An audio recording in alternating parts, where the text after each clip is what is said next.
Good morning mga idol. Ah, Mag-land preparation po tayo.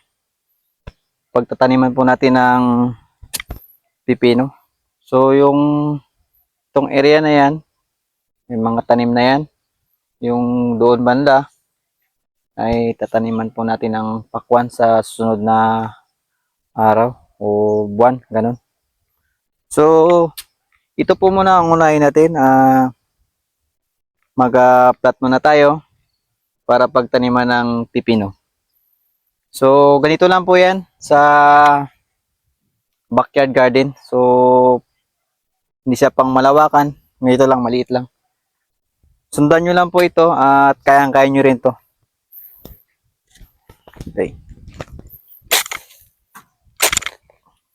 Bago kasi yung lupa na ito o bagong tanim. Kaya medyo maugat. So, is lang, gano'n lang talaga sa una. Talagang mahirap.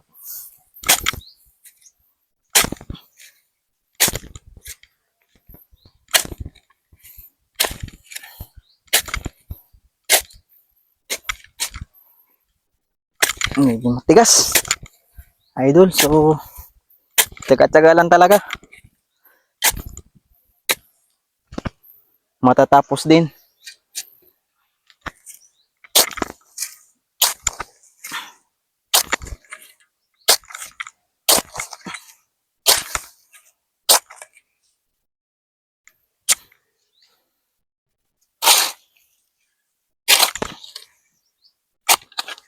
Daming ugat.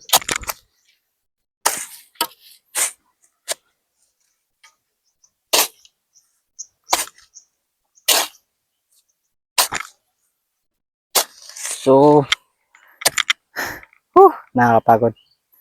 Hirap talaga ng buhay. So, laban lang. Baka meron kayo dyang mga space sa likod ng bahay nyo o sa harap. Ganito kalaki. Pwede na rin kayo magsimula. Makakasya na rin siguro dyan ng mga 100 seeds na pipino o sitaw, talong, depende sa inyo kung ano itatanim nyo. So, pero itong itatanim natin dito ay pipino. Gawa po tayo ng plat. Mga 4 na plat siguro, pwede na.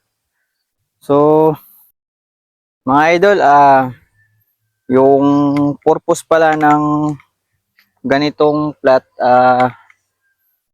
para may daanan yung tubig dito po. So, para hindi na rin ako mahirapan magdilig. Kaya ganitong ginawa kong plat. Dito po papadaanin yung tubig. Pero depende na rin po, o pwede naman kayo gumamit ng spring can na pandilig. Depende sa inyo. Pero sa akin kasi, ganito yung ginawa ko para hindi na ako mahirapan. Doon po ako kukuha ng tubig. Meron pong irrigation dyan ng tubig.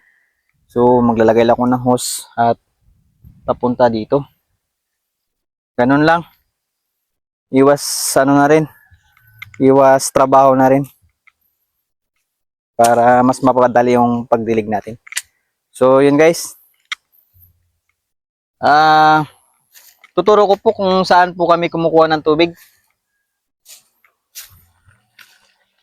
Yan. So ito po ginawa na ni tatay ng fish pan. So may mga tilapia yan. May ilan lang, pero dadami din. So dito tuturo ko po kung saan kami kumukuha ng tubig.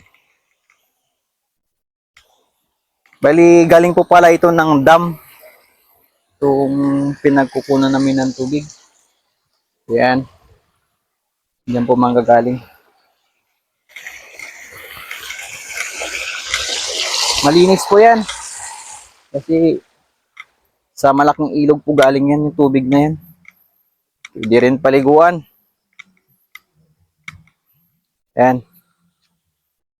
So, mga idol, dito po yung out niya. So,